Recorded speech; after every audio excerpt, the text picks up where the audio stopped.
7년 전 국내 대학병원에서 실험하고 4년 전 KBS, SBS 방송사에서 동일한 주제로 조사 검증한 것이 있었는데 그것이 감사라는 주제였습니다.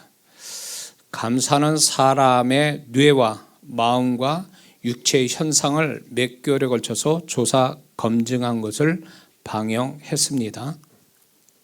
그래서 좀 간추려 좀 보자면 사람이 감사를 계속하게 되면 심박수가 차츰 감소하고 혈압이 낮아지고 경직된 근육이 이완 풀어진다는 거죠. 이완이 된다고 설명하고 있습니다. 그리고 뇌의 측좌액 보상회로는 즐거움을 관장하는 그 부분인데 감사할 때 뇌의 많은 부위에 또 연결시켜서 즐거움을 더 느끼게 한다고 합니다. 그리고 감사할 때 마음이 긍정적으로 바뀌고 부정적인 면보다 긍정적인 면에 민감하게 된다고 합니다. 그리고 학생 상대로 조사를 했는데 감사하는 마음을 갖게 되면 올바른 깨달음을 갖게 되고 3개월 실험에서 또한 뇌의 피로도가 20%가 개선이 되고 또 여유가 생기고 밝은 모습을 가질 수 있다고 학생들이 고백을 하더라고요. 그리고 이제 그것이 결국 삶의 태도를 바꾼다라는 것을 얘기해주고 있습니다. 뇌과학자 로버트 마우어라는 분은 이렇게 얘기를 합니다. 감사를 하게 되면 도파민, 엔돌핀, 세로토닌이라는 호르몬이 나와서 행복감을 갖게 하고 창의적이며 어려운 상황에서도 열정적인 마음의 상태를 만든다고 이 과학자는 말하고 있습니다. 그리고 우리나라에 이병욱이라는 암박사가 있는데 이분의 인터뷰에서 이분이 이런 얘기했습니다. 환자 중에 감사하는 자는 병세가 좋아지고 심지어 암이 낫는 것을 보았다라고 얘기하고 있습니다. 그래서 감사는 고통 가운데 그 고통을 극복하게 하는 회복 탄력성을 높인다라고 얘기합니다. 또한 재미있는 것은 감사 일기를 쓰면 더 많은 감사할 것을 찾게 되고 긍정적인 면에 발달되어서 긍정적인 것들을 발견을 잘한다고 합니다. 그래서 결국 긍정적인 능력이 생기게 되고 긍정적인 삶을 살게 한다고 합니다. 그래서 많은 사람들이 감사 일기를 이렇게 많이 쓴다고 그래요. 그래서 저도 이제 송파동에 있을 때 성도가 얼마 되지 않으니까 제가 감사 노트를 1년짜리 감사 노트를 선물로 연초에 선물로 교회에서 드린 적이 있습니다. 그래서 이 감사를 이렇게 쓴다라는 거, 표현한다라는 것은 대단히 중요하고 그 감사가 단지 감사하다라는 그 차원에서 끝나는 게 아니라 결국은 지금까지 제가 말씀드렸지만 뇌, 또 그 사람 마음, 그 사람의 육체, 또 그 사람의 보는 관점, 어떤 가치관, 그다음에 삶의 태도 이런 게 다 영향을 미친다라는 거죠. 그래서 이 감사는 굉장히 중요한 우리가 살아가는데 아주 중요한 어떻게 보면 가장 강력한 비타민과 같은 역할을 한다고 볼 수 있습니다. 일본 대체의학자 에모토 마사루라는 분이 있습니다. 전에도 제가 한번 소개한 적이 있는데 오래전에 그분이 쓴 책이 이런 책이 있습니다. 물은 답을 알고 있다. 이 책을 제가 이제 사서 읽어봤는데 재밌더라고요. 그분이 이제 재밌는 검증 결과를 얘기하는데 그는 여러 가지 단어를 물에 비춰주면 그 단어에 대한 물의 결정체가 나오는데 그중에 감사와 사랑이라는 글자를 보여주면 물의 결정체가 눈꽃송이처럼 아름답게 나타나 그 사진을 그 책에 실었습니다. 그런데 반대로 원망이나 분노라는 단어를 물에 비치면 물의 결정체가 아주 흉하게 아주 규칙적이지 못한 불규칙적인 모양을 하고 있는 것을 그 사진을 그 책에 실었습니다. 그만큼 감사라는 단어와 함께 감사의 마음과 감사의 언어는 대단히 그 사람의 마음과 육체와 삶에 영향을 미친다는 걸 보여주고 있습니다. 그래서 우리는 그냥 일상에 살아가면서 그냥 지나가는 가볍게 우리가 별거 아닌 것처럼 감사하는 그 감사가 가볍거나 그냥이 아니라 그건 대단히 우리 존재나 자기 자신과 또한 자신의 삶에 엄청난 영향을 주고 또 축복을 주는 거라는 것을 우리는 알 수가 있습니다. 과학적으로 증명이 된 얘기입니다. 그런데 하나님이 그래서 우리에게 범사에 감사라 이런 말씀을 하신 이유도 그것이 결국 항상 기뻐라 쉬지 말고 기도하라 범사에 감사라, 이거는 믿는 자의 어떤 건강한 영혼과 건강한 삶, 건강한 신앙을 가져다 주는 3요소라고 얘기하는 겁니다. 그런데 오늘날 불행하게도 감사가 점점 사라지는 세대 속에 우리는 살고 있습니다. 디모데후서 3장 1절에서 5절에서도 보면 마지막 때는 자기 사랑, 돈 사랑, 쾌락 사랑으로 15가지의 부패한 마음을 하나님이 말씀하시는데 그중 하나가 감사치 아니하며 라고 말씀하고 있습니다. 그래서 감사가 점점 없어진다는 거예요. 감사가 없어진다는 것은 그만큼 반대의 마음이 많아진다는 것을 의미할 수 있죠. 그렇다면 무엇 때문에 감사가 없을까요? 그것은 몇 가지 이유가 있습니다. 제가 살펴보니까 감사를 못하거나 안 하는 사람은 감사에 대해서 무지해서 그래요. 자기가 뭘 감사할 줄 모르는 사람들도 있거든요.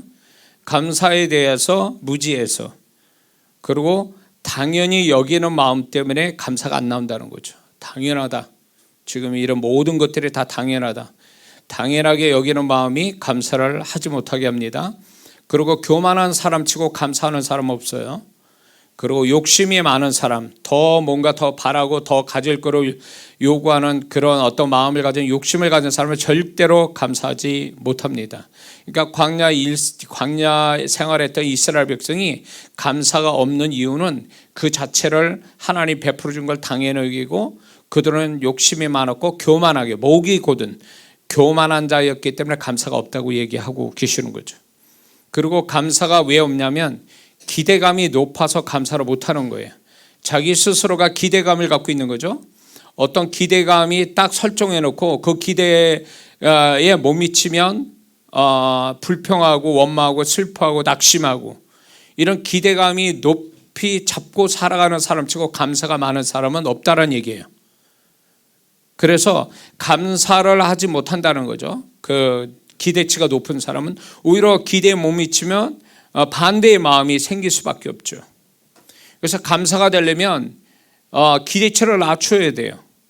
있는 그 자체만으로 감사하고 뭔가 더 좋은 일 있으면 더 감사하고 더 좋아하고, 이렇게 돼야 이게 감사가 되는데, 기대치가 높이 자기가 해놓고 난 여기까지 와야 나는 비로소 감사한다, 좋아한다, 행복해질 거다, 이런 생각이 결국 그 사람을 감사에 인색하게 만드는 사람이 되게 만든다는 거죠. 그리고 이제 결정적인 건 우리가 명백한 죄를 짓게 되면 그 죄 때문에 감사를 못한다는 거. 왜? 죄는 결국 사람 마음을 강팍하게 만들거든요. 강팍하게 만들기 때문에 절대 감사를 하는 자가 될 수 없다는 거죠. 그리고 남과 비교하는 사람, 남과 많이 비교하는 사람은 감사가 없습니다. 왜냐하면 남과 비교할 때 우월감을 갖기 위해서 비교하는 것보다도 좀 더 자기보다 나은 것에 비교를 자꾸 하다 보니까 그런 사람은 감사가 없습니다. 비교를 많이 하는 사람들, 그리고 자신이 가진 것을 하찮게 여기는 사람은 감사할 수가 없습니다. 자기 가지고 있는 것을 그걸 소중히 여기지 못하는 사람은 결국 감사가 없다는 거죠. 그리고 염려와 걱정이 많은 사람, 이런 사람은 감사가 없어요. 맨날 우는 소리만 하죠. 맨날 안 되는 얘기만 하고 맨날 불안한 이야기만 하는 사람들에게 감사는 있을 수가 없는 겁니다. 그리고 우울한 사람, 우울감이 많은 사람은 감사가 없습니다. 그리고 마음에 상처가 많은 사람, 마음에 상처가 많은 사람은 절대 감사하지 못합니다. 이런 사람을 조금만 건들면 폭발하죠. 이런 사람은 감사의 감사에 둔하고 원망과 불평에 민감한 사람이에요. 그래서 이런 사람하고 마음에 상처가 많은 사람하고 같이 사귀면요 맨날 싸워요. 왜냐하면 이 마음의 상처가 결국 이 사람은 부정적인 데 민감한 사람이다 보니까 그냥 다른 사람의 평범하게 그냥 지나칠 것도 이 사람을 건들면 별것도 아닌 거예요. 막 난리를 치는 이유가 결국 그 사람 마음에 상처가 치유되지 못한 것 때문에 감사가 생겨날 수가 없는 거예요. 불평하라면 얘기가 많겠죠. 근데 감사하라면 감사가 없어요. 그래서 친구도 그렇지만 부부 사이도 부부 사이가 좋은 사람의 특징은 뭐냐면 이거는 뭐 증명이 된 건데 부부 사이가 좋은 부부 사이는 서로가 감사를 더 많이 할 때에 부부 사이가 좋아진다는 거죠. 아내나 남편이. 근데 맨날 싸우는 이 부부들은 결국 뭐에 더 많이 생각하냐면 불평할 요소들이 훨씬 더 많다는 거예요. 감사할 것보다도. 그러니까 못 사는 거예요. 이렇게 되면 맨날 지옥에 맨날 싸우고 못 살죠. 그렇게 되면. 그래서 우리가 정말 어떤 사람 관계나 어떤 일에 대해서 정말 우리가 더 만족하고 행복해지려면 무엇보다도 감사할 요소를 더 많이 발견해야 한다는 거죠. 발견해야만 한다는 거예요. 그런데 그게 아니라 불평하고 잘못된 것이 더 많이 발견이 된다면 그게 지혜로운 게 아니라 이 사람은 그것이 사실이라 할지라도 이 사람은 불행한 사람을 살 확률이 높다라는 거죠. 응? 어차피 우리가 살아가는 세상은요 다 색안경 끼고 살아가는 세상이에요. 이 사람은 저런 안경, 저 사람은 저런 색깔, 다 틀리게 세상을 보는 관점을 가지고 살거든요. 그래서 정확하게 못 본다는 거예요. 사람의 이 죄성과 살아온 마음의 상처나 살아온 잘못된 고정관념이 사람들을 잘못된 시각으로 자기의 삶이나 모든 것을 잘못 보게 하는 색안경 끼고 살아가게 만들거든요. 근데 적어도 뭔가 균형 있게 뭔가 객관적으로 정확하게 보는 사람 누구냐? 예수 믿고 구원받아 하나님과 더불어 살면서 늘 거룩함을 가지고 사는 사람이 그나마 거기에서도 좀 정확하게 모든 걸 바라볼 수 있는, 객관적으로 바라볼 수 있는 눈을 가진 사람이라는 거죠. 그런데 예수 믿는 사람이 이렇게 마음 심령 속에 이런 잘못된 어떤 마음들이 있다면 그 사람은 교회를 열심히 다녀도 결국 본인이 감사치 못할 심령을 늘 가지고 있기 때문에 언젠가는 은혜가 떨어지고 축복이 떨어지면 반드시 이 심령이 드러나거든요. 그래서 별것도 아닌 걸 가지고 이제 크게 생각하고 교회 떠나고 주님 떠나는 영혼들이 바로 이런 것 때문에 그래요. 사실은. 그러니까 감사하려고 하는 어떤 거기에 지혜로운 게 아니라 감사치 못하는 오히려 반대적 어두움 쪽으로 더 많이 그거에 지혜로운 사람은 그게 지혜가 아니라 자기를 죽이고 있는 거죠. 망하게 하는 겁니다. 그래서 우리는 감사에 지혜로워야 되고 또 불평이나 원망에는 좀 둔해질 필요가 있습니다. 그것이 잘 사는 비결이거든요.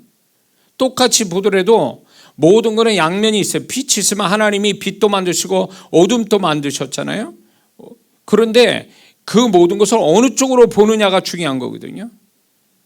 우리는 예수 믿는 사람은 절대 긍정의 사람으로 살아가는 게 하나님의 뜻입니다. 믿습니까? 항상 기뻐라. 쉬지 말고 기도하라. 범사에, 항상 범사에. 이건 무슨 얘기입니까? 빈틈없이 언제나 어디서나 무엇을 하든 그렇게 하라는 얘기잖아요. 그건 뭐예요? 우리가 절대 긍정의 사람으로 살아갈 때 그 사람은 절대 긍정의 사람이 되면 항상 기뻐하고 쉬지 않고 기도하며 범사에 감사하는 자가 되면 그 존재 자체가 절대 긍정의 사람이 되고 절대 긍정의 사람은 절대 긍정의 삶을 갖게 하시거든요. 하나님은 절대 긍정의 하나님이시거든요. 그렇기 때문에 하나님은 부정의 사람하고는 가까워질 수가 없어요. 그러니까 부정적 성향이 많은 사람은 하나님을 경험 못해요. 그러니까 교회를 다니면서도 부정적 성향이 강한 사람하고 하나님이 어떻게 계시냐고 물어보면 대답을 못하는 것은 그거는 확실합니다. 왜냐하면 하나님은 부정적인 사람 속에 함께 하시질 않거든요. 그러니까 그분의 나타남이 없는 거예요. 그러니까 할 말이 없는 거예요. 그러나 긍정의 마음을 가지고 긍정의 삶을 사는 사람은 그 속에 하나님이 절대 긍정의 하나님께서 그 하나님이 어떻게 계신지를 발견할 수 있거든요. 왜냐하면 긍정의 하나님이시기 때문에 그런 거죠. 믿습니까?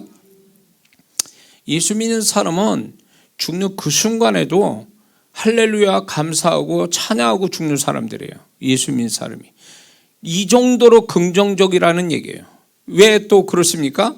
우리는 죽으면 예수님으로 말미암아 우린 죄사함 받아서 천국 가는 사람이 있잖아요.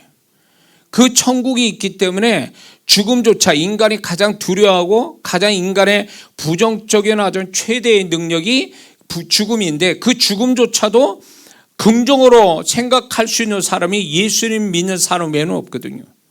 그러니까 예수 믿는 사람이 그런 죽음조차도 긍정으로 받아들일 만큼의 강력한 긍정의 하나님으로 인하여 긍정의 사람이 되어야 되는데 예수님을 믿은 지가 오래된데도 계속 그 사람 마음은 부정적인 게 더 많이 있다면 이 사람 신앙생활 잘못한 거예요. 아무리 그 사람이 교회에서 봉사 많이 하고 성경 지식 알고 아무리 그 사람이 신앙생활 잘한들 마음은 항상 부정적인 게 많아서 마음이 지옥 같고 죄가 있고 악한 영이 두글두글거리는 그런 심령이면 신앙생활 잘못한 거 아니에요? 신앙은 결국 마음 상태가 그 사람의 신앙의 상태를 증명하는 거거든요. 응? 믿습니까? 아무리 그 사람이 겉으로는 행위로는 그렇사해도 마음이 지옥 같고 세상에 살고 죄가 살고 마귀가 두글거리면 그건 신앙생활한 사람이 아니에요. 우리끼리는 저 사람 봉사 잘하네 열심히 하네 그러지만 하나님 볼 때는 넌 아니야 이렇게 보신다는 거예요. 행위로 보시는 게 아니라 그분은 우리의 마음을 살펴서 정말 믿는 자다운 마음을 가졌는지를 살펴보시는 하나님이시거든요. 마태복음 23장에 종교 지도자들이 그때 당시에 많은 사람들이 인정받고 존경받은 사람이었지만 주님은 아니다 그렇게 말씀하잖아요. 왜 그럴까요? 그들의 마음은 그들의 행위보다 더 못한 마음을 갖고 있으니까. 그들의 마음은 악한 마음을 갖고 있었기 때문에 주님께서는 그들의 마음을 보시고 그들이 진정으로 하나님께 칭찬받는 자가 아니었음을 얘기해 주고 계시거든요. 그러니까 우리의 신앙이라는 게 우리가 어떤 그 행위로서 인정받는 것이 다른 종교에서는 글로 인정받지 못해도 우리는 하나님 앞에서 마음 상태를 통해서 인정받기도 하고 책망받기도 하는 사람이거든요. 그래서 우리의 마음을 들여다보는 일에 열심을 해야 되고 결국 하나님의 말씀은 우리의 마음을 잘 가지라고 건강한 마음 가지라고 하나님 만날 만한 마음을 가지라고 하나님이 찾고자 하는 마음을 가지라고 하나님이 축복할 만한 마음을 가지라고 우리의 신앙을 계속 우리의 신앙을 독려하는 줄 믿습니다. 또 이런 사람이 피해의식이 많은 사람은요 감사를 못합니다. 그러니까 피해의식이라는 게 난 손해보고 있다 이런 사람이에요. 피해의식이 많은 사람은 절대 감사 없습니다. 불평은 많아도 절대 감사 못해요. 왜냐하면 항상 마음에 나는 손해보고 있다 이런 생각을 갖고 있으니까. 그런데다가 다른 사람이 조금이라도 뭐 자기한테 잘못하거나 손해 끼치면 막 난리를 치는 겁니다. 응? 그게 피해의식이 있어서 그래요. 그 마음속에.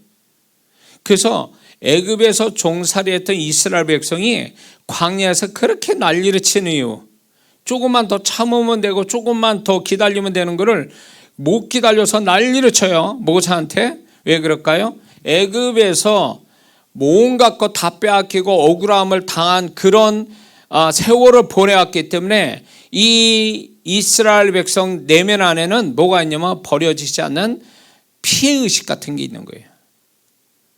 그들의 애굽 사람에 대한 피해의식, 손해로 보고 있다. 이게 광야에 와서도 그 마음이 사라지지 않는 채 있는 거예요.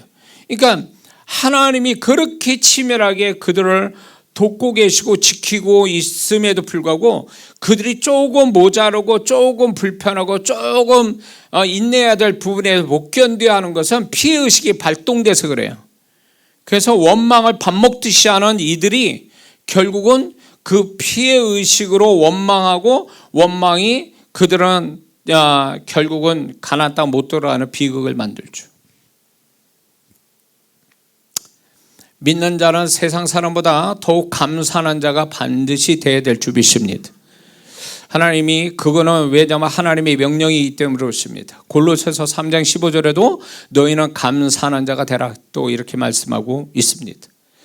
감사하다라는 의미는 흔히 아는 것처럼 여러분들 아는 것처럼 무언가에 대하여 고마움을 느끼는 감정을 말하는 거거든요.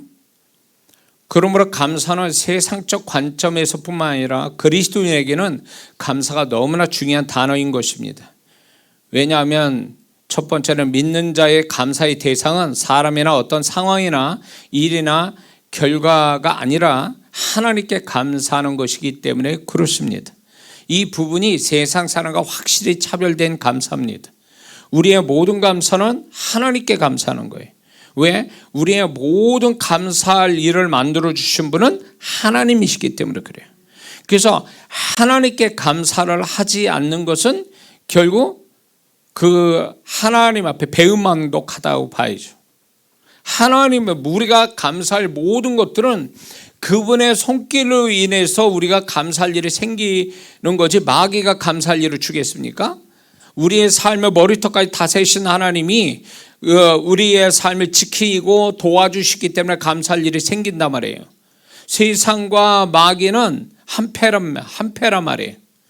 그래서 우리가 세상 속에 살고 세상 속에 사는데 그 세상 속에 마귀가 세상을 가지고 역사를 하는데 믿는 자가 그 세상 속에서 무언가 잘 돼가고 평안을 누리는 것이 과연 세상이 마귀가 날 도와줘서 그런 겁니까? 절대 그렇잖아요. 세상과 마귀는 우리하고 원수고 그들은 우리를 원수로 보고 그리고 우리를 망하기를 바라고 우리를 어떻게 유혹하고 핍박하고 그런 게 세상과 마귀거든요. 그런데 우리가 살아가면서 뭔가 정말 이런 현상 유지하고 또 뭔가 더 나아지는 것은 하나님으로부터 온 거지 내가 노력해서 애써서 되는 게 아니라는 얘기예요. 그렇기 때문에 우리의 감사는 하나님께 하는 거예요. 근데 어리석은 성도는 누가 사람이 도와줬다 해서 물론 그 사람이 날 도와준 거에 대해서 고마움을 느끼는 거 그거는 당연한 거예요. 그러나 더 나아가서 우리는 그 사람을 통해서 나에게 도움을 주게 하신 분은 하나님이시라는 걸 잊지 말아야 된다는 거죠. 사람에게는 감사할 줄 알면서 그 사람의 마음이나 그 사람을 나한테 붙여서 나에게 내가 감사할 일을 만들어 주신 그 하나님에선 감사를 안 한 사람이 있거든요. 이건 뭐예요 이게? 이건 불신앙이에요. 이거는 일종의. 그러니까 내가 그 사람이 나한테 잘했고 그 사람이 나한테 잘해줘서 나는 그 사람한테 감사하다. 그리고 선물도 주고 뭐 신경 쓰고 이러는데 정작 그 사람을 만나게 하고 그 사람 마음을 주장하시고 나로 축복하려고 그 사람을 이끌어 주신 그 하나님에선 전혀 감사를 못한다면 이건 감사에 대한 불신앙이란 말이에요. 하나님이 그걸 기분 나빠하시는 거죠.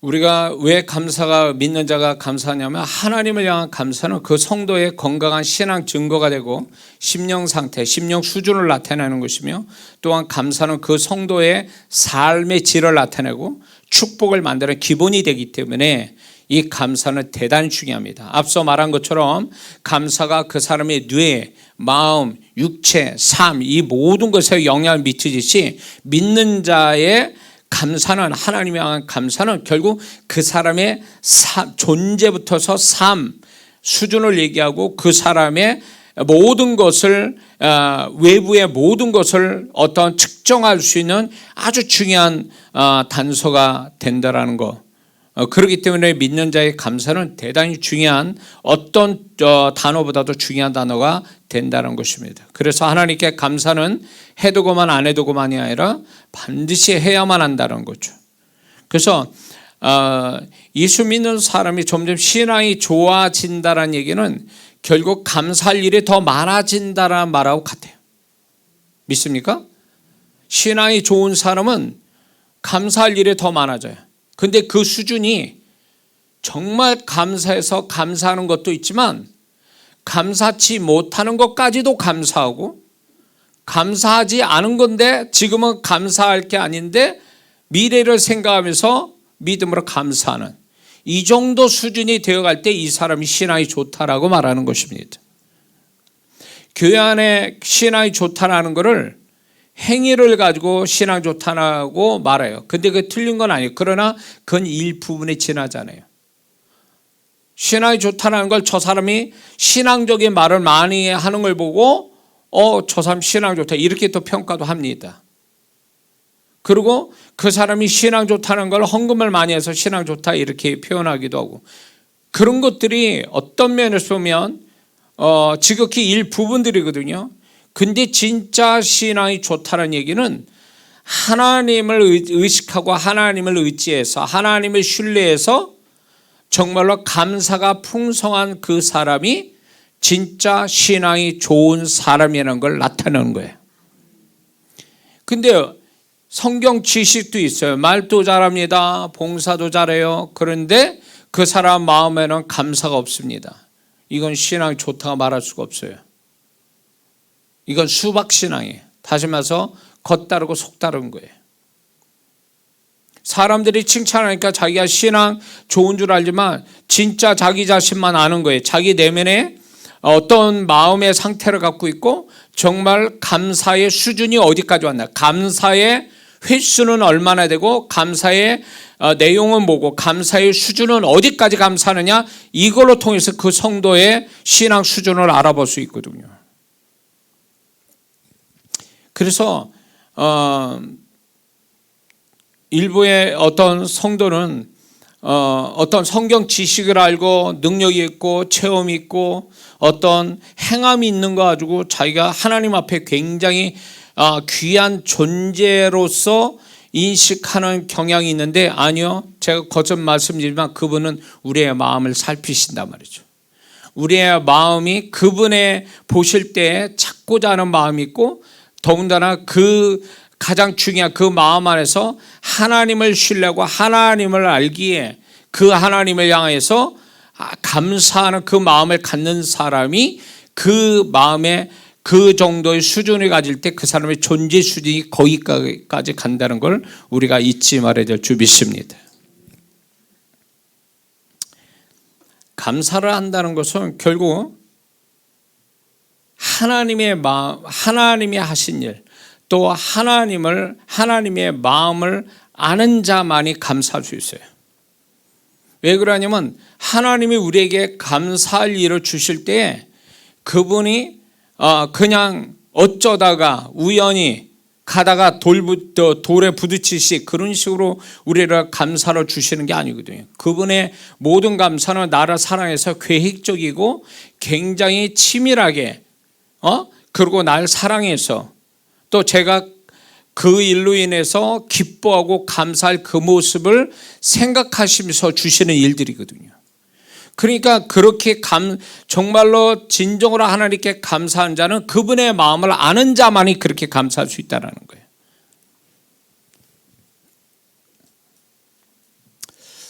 자, 그렇다면 예수님 믿는 우리는 왜 하나님께 반드시 감사해야 되는가 좀 구체적으로 말씀을 드리려고 합니다. 그것은 첫 번째는 하나님의 영광 위에 사는 믿는 자의 표시로서 하나님께 감사하는 것이기 때문에 그렇습니다. 고린도전서 10장 31절에 우리는 먹든지 마시든지 다 하나님의 영광 위하여 살라. 그 하나님의 영광 위에서 사는 그 표시가 감사라는 거예요. 하나님을 높이는 것이 감사로 나타난다는 거죠. 불평하는 건 다시 말해서 뭐 하는 겁니까? 믿는 자가 불평한다는 것은 결국 하나님을 모독하는 것 같다. 자, 이스라엘 백성들의 광야 생활 때 이스라엘 백성들이 하나님께 직접 대고 원망했습니까? 아니요. 모세에게 했어요. 그렇죠? 모세와 아론에게 향하여 원망했어요. 그런데 하나님은 뭐라고 말씀하잖아요? 저들이 나에 대해서 원망하고 있다 이렇게 표현하시거든요. 그들을 이끄는 그 모세나 아론에 대해서 원망한 걸 하나님은 하나님을 향해서 말한 걸로 그분은 인식하고 있는 거예요. 그렇다면 우리가 이걸 우리의 삶에 우리에게 적용해 볼 때 우리의 모든 삶이 하나님이 이끄셔서 세팅해 놓은 삶을 우리는 살아가고 있는데 그 속에서 좋은 일이든 나쁜 일이든 그게 다 하나님의 허락된 일이라고 우리가 믿는다면 눈물 나는 일이든 화나는 일이든 그 반대 좋은 일이든 기쁜 일이든 다 그게 감사할 거리가 된다 그 얘기예요. 그런데 우리는 감사하는 것을 꼭 내가 기분 좋고 내 생각대로 되고 내가 뭔가 더 나아진 것만 가지고 감사하고 나머지 안 좋고 기분 나쁘고 화난 일은 불평하고 짜증내고 원망한다는 얘기는 그런 그 모든 것까지도 허락하신 하나님을 믿지 못하는 하나의 불신앙의 모습이라는 거예요. 그거는 결국 뭘 얘기하냐면 하나님이 섭리해서 허락된 일, 결국은 모든 것이 합력하여 선을 이루시고 나를 축복하시려는 그분의 뜻을 무시하고 모르는 태도이기 때문에 결국 하나님을 모독하는 일이 된다는 거예요. 모독하는 일. 나는 하나님께 대해서 원망 안 했습니다. 나를 화나게 하는 저 사람, 나를 슬프게 하는 저 일. 난 그것 때문에 내가 원망하고 슬퍼하고 불평하는 거지 내가 하나님께 집중 안 했습니다. 아니요. 그렇게 생각하면 안 돼요. 왜냐하면 우리의 모든 삶은 그분이 이끄셔서 그분이 세팅해 놓은 삶 속에 우리가 살고 있는 거거든요. 하나님이 이끄신 허락 안에서 벌어진 일들이에요. 하나님이 허락 없이 우리 삶에 어떤 것도 지렁이 한 마리도 내 하나님 허락 없이 우리 삶에 들어올 수가 없어요. 그걸 믿는다면 우리가 지금 우리 하나님의 허락 안에서 벌어지는 것들이 항상 천국 같은 좋은 일만 벌어집니까? 예수 믿는다고 해서 그 사람이 항상 천국 꽃길로만 가고 있느냐고. 그건 아니잖아요. 우리의 삶이 빛과 어둠이 같이 있어요. 하나님이 허락하신 삶 속에는 빛과 어둠이 같이 공존하고 있다고요. 하나님이 그걸 허락하실 때는 우리에게 그 어둠도 허락하신 그 이유로 우리에게도 말씀도 하시지만 말씀 안 하는 것도 있어요. 그러나 우리는 좋으신 하나님을 끝까지 신뢰해서 이 어둠의 모든 것들도 결국은 합력하여 나한테 은혜가 되고 축복이 되게 하실 좋으신 하나님을 믿기 때문에 믿음으로 감사하는 자가 되는 거죠. 근데 그게 아니라 어둠의 어떤 내 삶의 어둠이 내게서 와서 나를 괴롭히고 힘들어할 때 그거 가지고 내가 낙심하고 슬퍼할 수는 있어도 잠시 잠깐 그래도 그걸 계속 원망하고 불평하고 하나님을 멀리한다면 이 사람은 결국 그게 하나님의 긍휼을 구하는 자가 아니라 결국 하나님을 모독하는 자가 되는 거예요. 그러니까 그렇게 하는 자는 은혜가 없는 거예요. 그렇게 하는 자는 계속 사단에게 잡혀가는 사람이 되는 거예요. 예수 믿는 사람은 긍정적인 하나님, 좋으신 하나님 때문에 절대 긍정을 가지고 살아가야 내 삶이 아무리 뒤죽박죽하고 어둠이 가득 차도 결국은 하나님이 그 모든 걸 합력하여 선을 이루어서 나에게 오히려 더 큰 축복을 주시는 하나님이라는 걸 믿어야 된다는 거죠. 그래야 지금 내가 벌어지는 그것을 아무리 사단이 하나님 허락 안에서 나를 괴롭히려고 막 와도 결국 내가 하나님을 신뢰하는 가운데 감사하는 마음을 가질 때 그 모든 것들이 한 길로 왔다 일곱 길로 가버리고 오히려 나는 그것 때문에 오히려 하나님의 더 큰 축복을 받는 계기가 되게 하신다는 거죠. 하나님 왜 나한테 어둠을 주셨습니까? 이러고 얘기할 필요가 없다라는 거예요. 그건 하나님을 어떻게 보면 하나님께 권위에 도전하는 것 같아요. 그분이 주실 때는 어련히 나를 다 아시고 나를 축복하려고 주셨다 이 믿음이 중요한 거지 왜 주셨습니까? 나한테 이유를 밝히세요.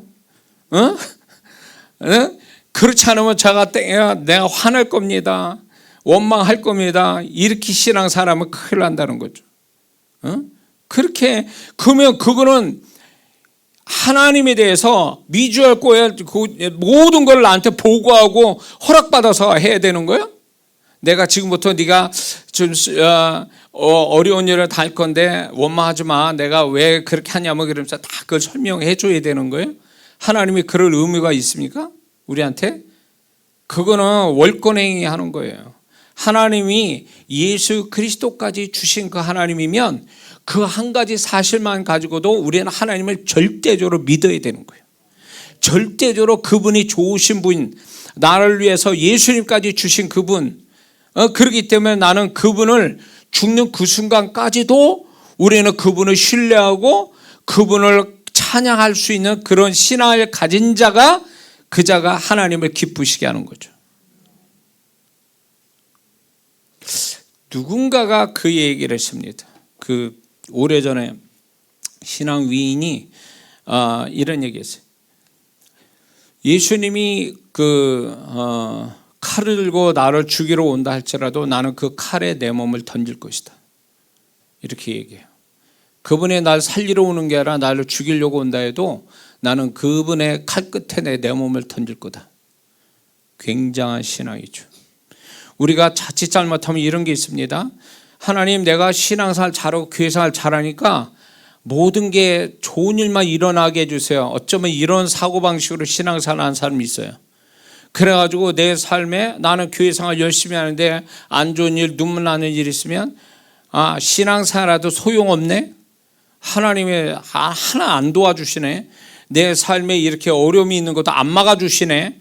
뭐 이러면서 실망해요, 스스로. 그래가지고 교회 잘 다니다 안 다녀. 또 기도하는 거 안 해, 헌금도 안 해. 그러면 그건 속는 거요. 귀신에게 속는 거라고. 그래서 하나님을 멀리 떠나게 해가지고 결국 그 영혼이 아주 하나님이 버린 자가 되어버리게 만들려고 사단이 그렇게 속이는 거죠. 그건 하나님을 아직도 못 믿고 있다는 증거예요. 그럴 때 여러분들이 이걸 아셔야 돼요. 우리가 정말 이해할 수 없고 도저히 내가 감당 못하고 눈물 나고 괴롭고 힘든 일을 만나도 그 하나님은 나를 철저하게 지키시고 도우신 하나님이라는 걸 믿어야 돼요. 그리고 그분이 이 모든 걸 몰라서 어쩌다 생긴 일이 아니고 그분이 잠깐 눈 돌린 상태에서 나한테 갑작스럽게 들어온 일도 아니라는 거예요. 그분은 나를 지키시되 철저하게 지키신 하나님이라는 걸 믿어야 돼요. 그리고 우리가 더 믿어야 될 건 그 하나님은 나를 위해서 예수 그리스도 독생자 예수 그리스도마저도 십자가에 죽이신 하나님이라는 걸 믿어야 돼요. 그 정도로 그분을 예수님을 죽이실 만큼 나를 그만큼 사랑하고 나를 사랑하시고 나를 위해서 하나밖에 없는 독생자마저도 나를 위해 주신 그 하나님이라면 뭔들 못 믿냐 말이에요. 근데 우리는 신앙이 어리고 하나님에 대한 신뢰감이 없다 보니까 지식은 있고 행위는 있고 그런데 하나님 존재에 대한 신뢰감이 없다 보니까 조금만 문제 생기면 그냥 뭐 사내 죽네 그러고 뭐 교회 다니네 마네 막 이렇게 하는 사람들. 이 사람은 신앙생활 하는 사람이 아니에요. 신앙생활은 뭡니까? 그분과의 관계를 얘기하는 거예요. 그 하나님과의 관계가 신앙생활이거든요. 그 관계가 아직도 안 됐다라는 거예요. 이 사람은요. 아직 그분의 존재와의 만남, 그래서 그분의 존재와 그 존재에 대해서 실감나게 내가 신뢰하는 이런 마음이 아직도 안 되니까 그냥 조금만 문제돼도 막 사안에 중례하고 막 교회를 다니네 마네 이러는 거죠. 잘못된 거죠. 이 사람은 신앙생활 하는 사람이 아니에요. 우리가 왜 예수 믿는 우리가 왜 하나님께 반드시 감사해야 되냐면 두 번째 하나님의 분명한 뜻이 있기 때문에 그래요. 뜻이기 때문에 그래요. 하나님의 분명한 뜻. 범세 감사라 이는 예수 그리스도 안에서 너희를 향하신 하나님의 뜻이다 그랬잖아요. 하나님의 뜻대로 하게 된다면 로마서 8장 28절 우리가 단어처럼 하나님 사는 자 그 뜻대로 부르심을 입은 자들은 모든 것이 합니까? 선을 이룬다. 모든 것이, 이 모든 것 속에는 우리의 실수와 실패와 잘못된 이 모든 것들도 결국 와서는 우리 자신에게 유익되게 되돌려 주신다 뜻이에요.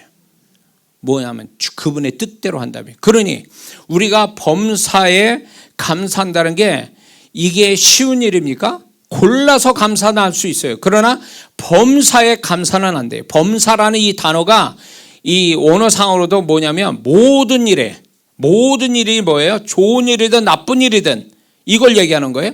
모든 일에 감사를 하는 자.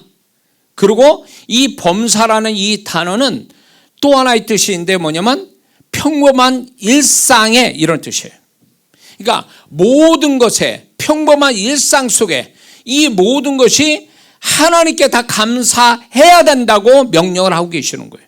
그러니 우리가 골라서 감사하는 건 세상 사람도 하는 감사예요. 그러나 믿는 자의 감사는 골라서 감사하는 게 아니라 범사에 감사하는 거예요. 좋은 일이든 나쁜 일이든 모든 것에 대해서도 무조건 하나님을 신뢰하고 좋으신 하나님을 생각해서 감사하는 자가 하나님께 영광이고 그 하나님을 기쁘시게 한다는 걸 잊지 말아야 될 줄 믿습니다. 우리가 여기서 또 알아야 될 것은 왜 우리는 범사에 감사해야 되느냐면은 모든 것이 하나님의 선하신 손길이기 때문에 그런 거예요. 내 삶의 모든 것이 하나님이 우리를 망하게 하려고 우리에게 어떤 일을 허락하신 일은 한 번도 없다라는 거예요. 이런 경우도 있어요.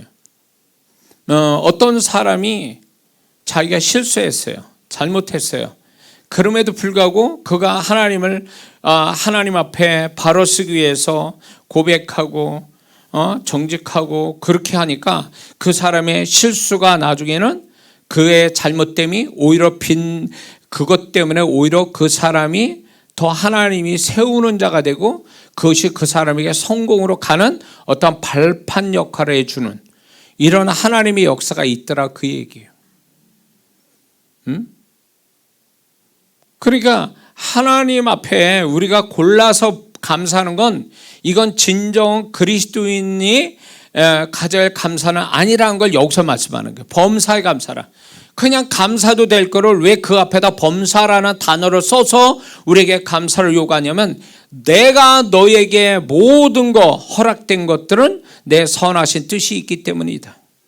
다 너로 축복하기 위해서 내가 잠시 동안 허락된 일이다. 우리가 흔히 이렇게 세상 사람들 다 하는 말을 쓰고 있죠. 이 또한 지나가리라. 이 또한 지나가는 일들이 있습니다. 이 또한 지나가는데도 불구하고 하나님이 이 또한 지나가게 해서 합력한 선을 이루어 주실 거를 이 또한 지나가지 않을 것처럼 생각해서 막 그 속에서 막 진짜 원망하고 불평하고 악심하고 절망하고 이렇게 살아가는 성도들이 있는데 이 사람은 결국 하나님이 선하신 뜻을 나중에 발견하지 못하죠. 하나님이 합력한 선을 이루어 주시는 축복을 만나기는 어렵다는 얘기입니다. 잠시는 그럴 수 있어요. 순간적으로 그럴 수 있어요. 그러나 그것이 계속 그렇게 간다면 광야 이스라엘 백성 같은 심령을 가지고 하나님을 대하는 자들이에요. 그러면 결국 그들의 어떤 그런 태도 때문에 가나안 땅 못 들어가잖아요. 광야 1세대는. 그것처럼 하나님 앞에 그런 태도를 계속 유지하고 있다면 불평하고 원망하고 부정적 마음을 갖는다면 그 사람은 하나님이 이 모든 걸 합력하여 가나안 땅이라는 축복을 주시려고 하는데 그거를 갖지 못한다는 얘기입니다.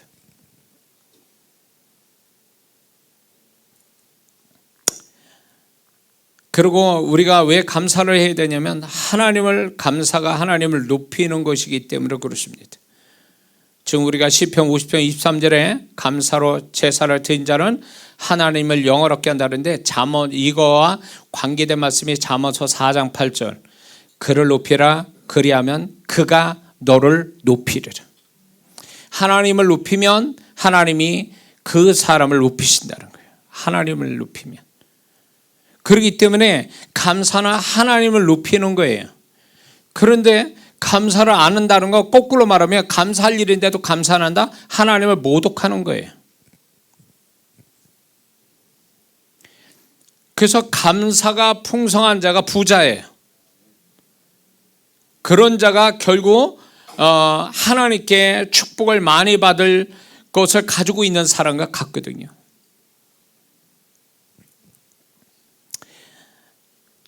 또 우리가 왜 감사를 해야 되냐면 주님이 감사로 영광을 받으시기 위해서 기다리고 계시기 때문에 그렇습니다. 누가복음 17장에 10명의 문둥병을 주님이 고치시죠. 9명은 10명이 고침받았음에도 불구하고 9명은 주님께 오지 않고 다 갈 길로 갔죠. 가족들 만나러 갔을 거예요. 병이 났으니까. 그런데 한 사람만 왔죠. 사마리아인만 와서 예수님께 감사를 했죠. 그런데 주님의 이 말씀이 아주 의미심장한 거예요. 그 9은 어디 갔냐 이렇게 말씀하셨거든요. 한 사람마저 온 것만 그 사람 와서 사마리아에 와서 감사할 때 네가 아는구나. 그래 너 내가 축복할게. 이게 아니에요. 9은 어디 갔냐고 물어보시는 거예요. 9명은. 이게 뭘 얘기해요? 그분이 베푸신 것은 반드시 영광을 받으시기 원하시고 있다라는 거예요. 항상 거기서. 그래서 이게 보세요.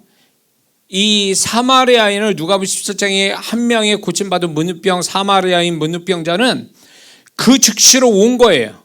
근데 예수님이 다른 데 가시지 않고 그 자리에 계신 거예요. 그들을 축복한 그 자리에 거기 계셨거든. 근데 사마리아인은 즉시로 와서 감사했단 말이에요. 그러니까 이게 예수님이 만약에 이게 긴 시간을 요구한 것다면 딴 데로 가셨을 거예요. 그런데도 주님은 그 자리에 계신 거예요. 왜냐하면 그들이 가다가 고침받았으니까 이게 주님께 감사하고 돌아오는 시간이 그렇게 짧았을 거라고요. 그 성 안에 무슨 제사장 가는 게 먼 거리도 아니니까 올 수 있는 거리이기 때문에 기다리고 계신 거예요. 이거는 감사에 대한 어떤 타이밍을 얘기하는 거예요. 타이밍. 많은 사람이 감사를 하는데 제가 이거를 주님께 받은 거예요. 또 주님이 저한테 그렇게 가르쳤고요. 가르쳐 주셨는데 그게 뭐냐면 감사의 타이밍을 맞추라는 거예요. 어떤 사람은 감사를 뒤늦게 해요. 하나님 기뻐하지 않아요.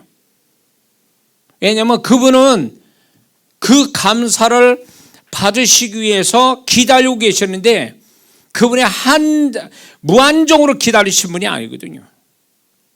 근데 그 하나님 앞에 감사할 일이 생긴 그 성도는 느긋해요.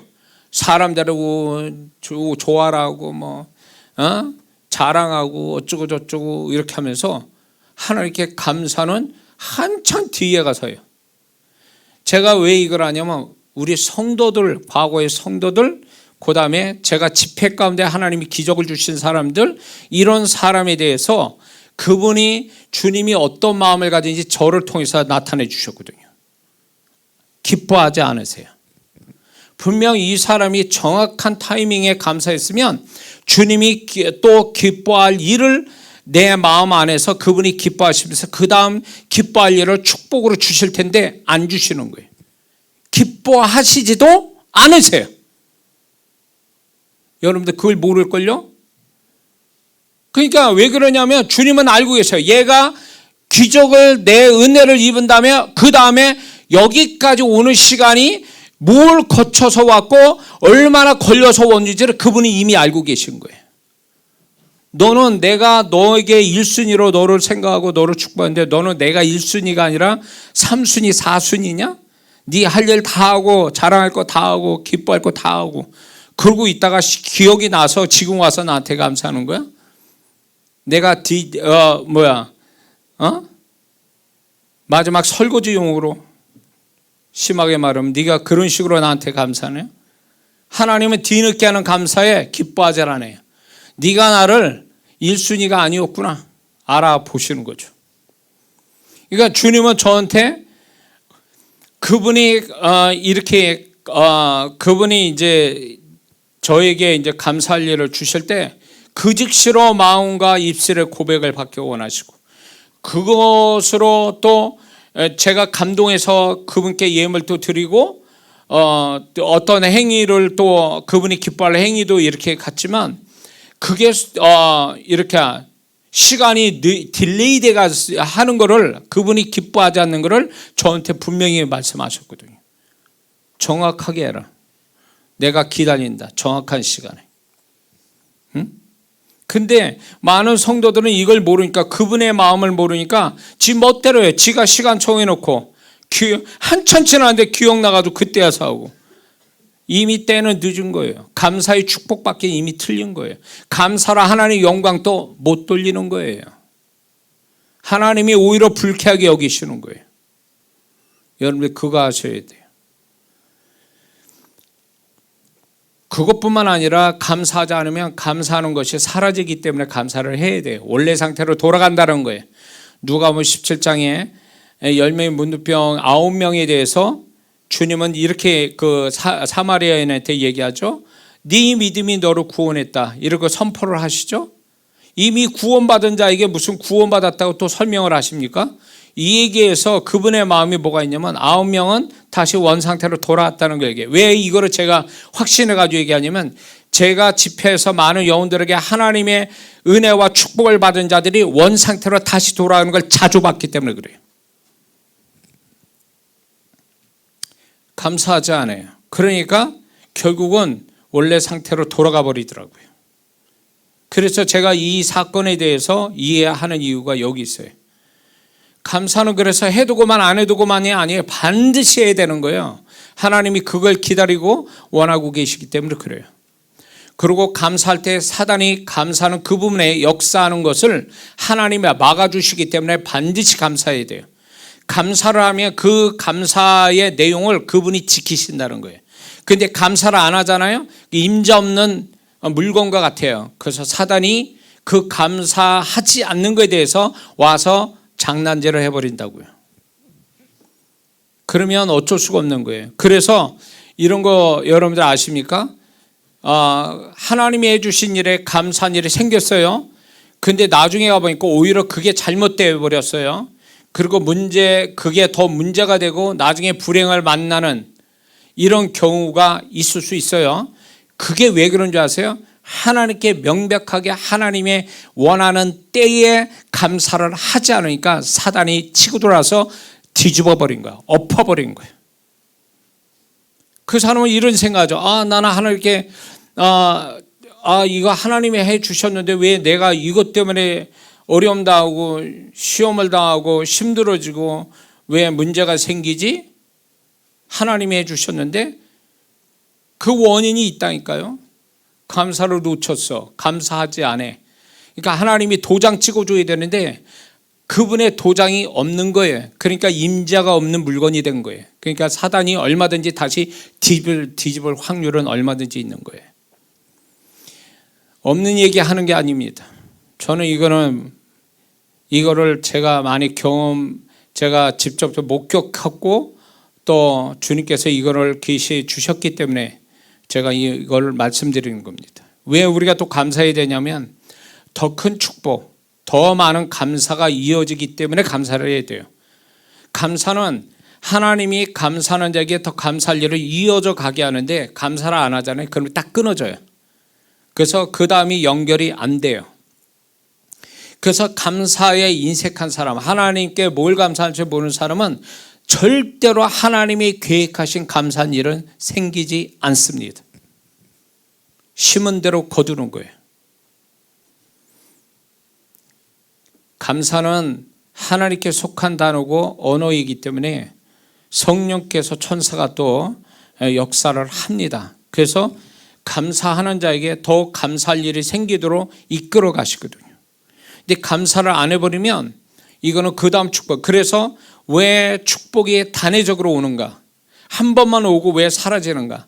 이 사람이 분명히 하나님께 축복받았을 때 이 사람이 태도가 그 다음에 어떻게 있는가 보면 알 수 있어요. 감사하지 않아요. 감사하지 않아요. 감사하지 않으니까 하나님이 그 다음을 연결시키지 않는 거예요. 하나님 앞에 제가 이런 성도들을 한두 명 본 게 아닌데 하나님이 역사해 주기를 바라면서 온갖 진짜 할 수 있는 방법을 다 합니다. 그러고서 이제 하나님이 은혜를 베푸셔서 해결이 되거나 축복이 왔습니다. 그러고 나서 입 싹 닦아요. 없어요. 하나님께 진짜로 그 심령을 딱 보면 감사한 마음도 없어요. 감사헌금 드렸다고요? 감사헌금 딱 잡으면요, 이 사람은 의무적으로 하고 있구나, 이거 안 하면 또 이상하니까 그냥 형식으로 하고 있구나, 이게 딱 오는 거예요. 그 사람은 그 다음 축복 없습니다. 하나님은 뭘로 보는 거예요? 왜 그렇게 하죠? 하나님 앞에 목사의 눈만 안 보이면 다 되는 거예요? 그게 아니라 하나님이 분명히 주신 감사에 대해서 그 감사를 받기 원하시고 감사할 때 새로운 축복을 열어가시는데 왜 그런 걸 모르고 그냥 한 번 온 그 은혜와 축복에 미쳐가지고 거기에 그냥 정신 못 차리고 있어서 하나님께 감사하지 않고 당연히 될 일이 됐다라고 자꾸 이렇게 하니까 그 사람은 그 다음 축복으로 안 오더라, 이 얘기예요. 이 사건이, 큰 사건이 하나가 있어요. 어느 분이 이제 돈을 많이 가지신 분인데 이제 골프장을 하나 만들려고 요 경기도에 한 그 수십만 평의 땅을 사려고, 근데 지주들이 허락을 안 하는 거예요. 그래가지고 이제 그 부분에 대해서 오랫동안 끌고 있다가 이게 혼자 하는 게 아니라 이제 여럿이서 묶어가지고 골프장 하나를 크게 하려고 그런 가운데 저를 만났어요. 그래서 제가 이제 이분한테 이제 기도를 이제 시작하겠다고 이렇게 해서 했는데, 이분이 얘기가 그거였어요. 지주들이 그 땅 수십만 평이니까 지주들이 있을 거 아니에요. 근데 그 지주들이 허락을 안 한다는 거예요. 그래서 하나님이 허락되면 목사님 제가 사역을 돕겠습니다. 그리고 이제 그거에 대한 감사를 미리 자기가 이제 얘기까지 했어요. 헌금 목표까지 액수까지 다 해가지고. 제가 원하는 것도 아니라 본인이 너무 간절하니까 그렇게 해서 제가 그걸 가지고 기도를 했어요. 근데 이제 하나님이 강렬하게 역사할 때니까, 형통이 역사할 그때 엄청난 기적들이 일어날 때 이제 그걸 가지고 기도했는데 정말 놀라운 일을 벌인 게 뭐냐면, 그 지주들이 다 합의가 된 데서 예상한 액수보다도 많이 줄은 액수였단 말이에요. 그게 자마치 큰 액수예요. 여러분들이 상상하지 못할, 평범한 사람을 상상하지 못할 액수가 한 3분의 1 정도 줄었어요.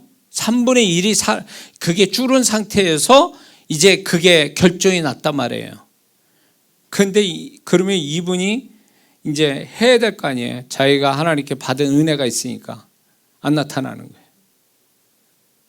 그래서 제가 그걸 모를 줄 알고 있는데, 그분이 어디 교회 다니고 거기에 또 제가 저한테 은혜 받은 그분이 계셨거든요. 많은 성도분들이. 그분을 또 얘기 들어보니까 자꾸 이상한 소리 한다는 거예요. 제가 뭘 요구한 것도 아닌데. 그게 하나님이 하신 일이잖아요. 저는 기도만 해주실 뿐이고. 그 다음에 어떤 일을 본 줄 아세요? 허가 안 됐습니다. 지주가 허락되면 뭐예요? 그 땅이 허가가 돼야지. 땅을 살면 뭐해? 정부에서 허가를 안 내주는데. 그래서 지금 또 허가가 안 됐어요. 뭔 얘기예요? 하나님은 우습게 봐요. 하나님이 베풀어 주신 것에 대해서 그냥 될 일이 됐다라고 생각한 거예요. 그 이장호 목사가 기도해 준 게, 이장호 목사가 무슨 기도를 한 거야? 내가 여지껏 애써서 힘써서 이렇게 된 거지, 이장호 목사 기도해 준다고 됐나? 이런 식으로 나온 거예요.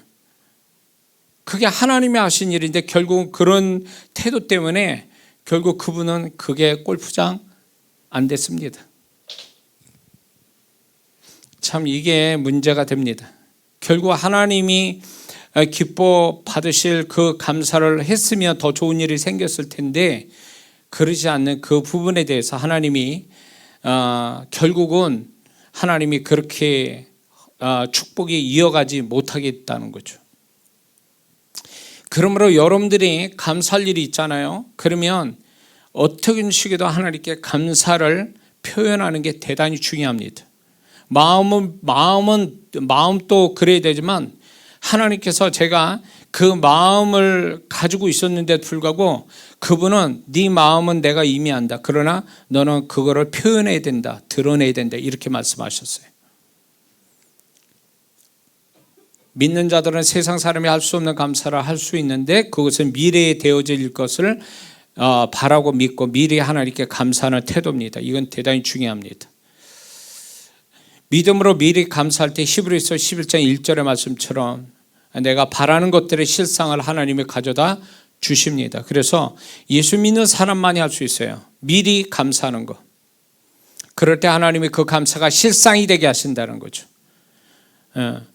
그래서 아직 현재 되어지지 않는 것을 앞으로 되어질 것을 믿고 미리 감사하는 자에게 주님은 분명히 이렇게 말씀합니다. 네 믿음대로 되라. 그리고 마가복음 11장 23절에 24절에 우리에 다하는 말씀처럼 내가 진실로 너희에게 이르노니 누구든지 이 산더러 들려 바다에 던주라 하며 그 말하는 것이 이룰 줄 믿으면 믿고 마음이 의심치 아니하면 그대로 되리라. 그러므로 내가 너희가 말하니 무엇이든지 기도하고 구하는 것은 받은 줄로 믿으라. 그래야면 너희에게 그대로 되리라. 믿는 게 우선이에요. 믿는 게 먼저 와야 그 다음에 믿는 거에 대한 실상이 그대로가 나온다는 얘기예요. 믿지 않으면 안 온다는. 그러므로 우리는 지금 벌어진 일에 대한 감사가 아니라 벌어질 것에 대하여 믿음으로 내가 미리 감사하는 것은 대단히 중요한 거예요. 이 믿음은 세상 사람이 인정 안 해도 하나님이 인정해 주신다는 거예요.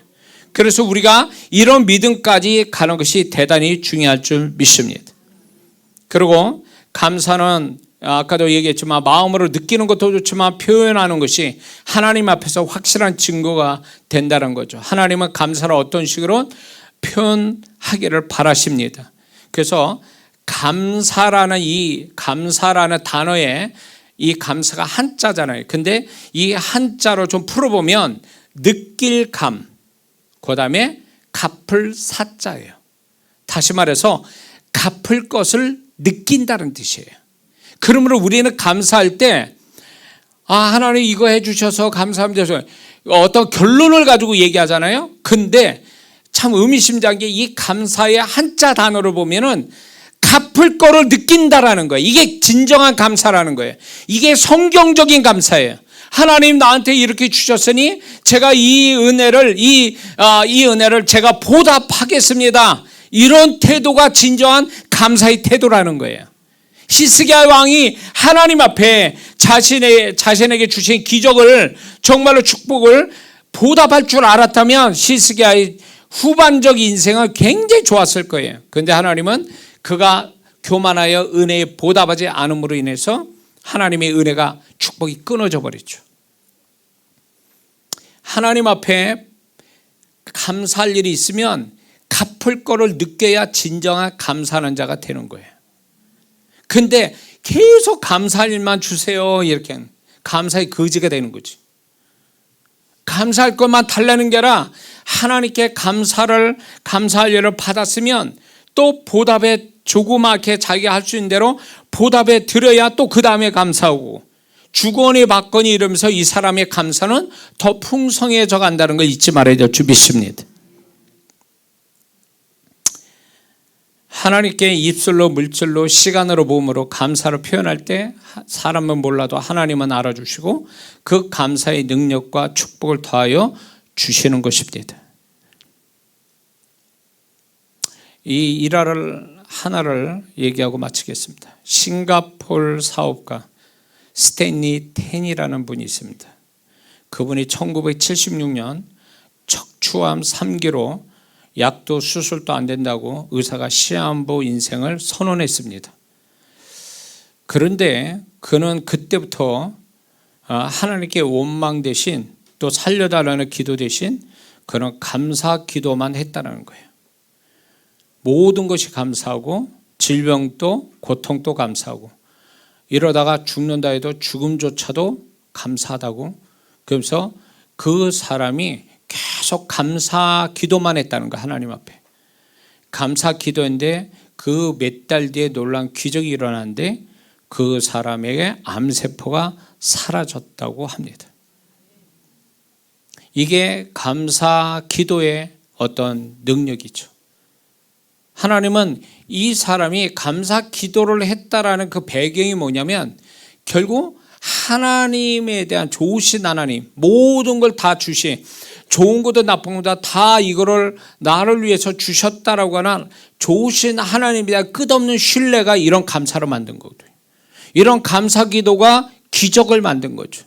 이 사람은 결국 죽어도 좋습니다. 제가 이 병으로 해서 기도에 이렇게 죽어도 좋습니다. 이런 어떤 자기 삶을 다 그분께 맡기고 그분이 처분을 기다리면서 모든 게 그분의 손길로 인하여 되어진 것에 감사한다라는 이 마음이 결국 하나님을 감동시켰고 하나님이 그에게 기적을 베풀어서 간증하게 만드신 거죠.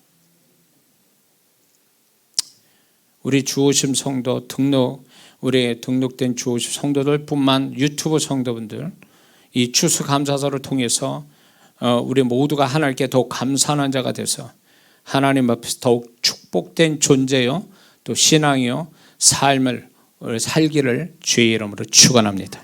기도합니다.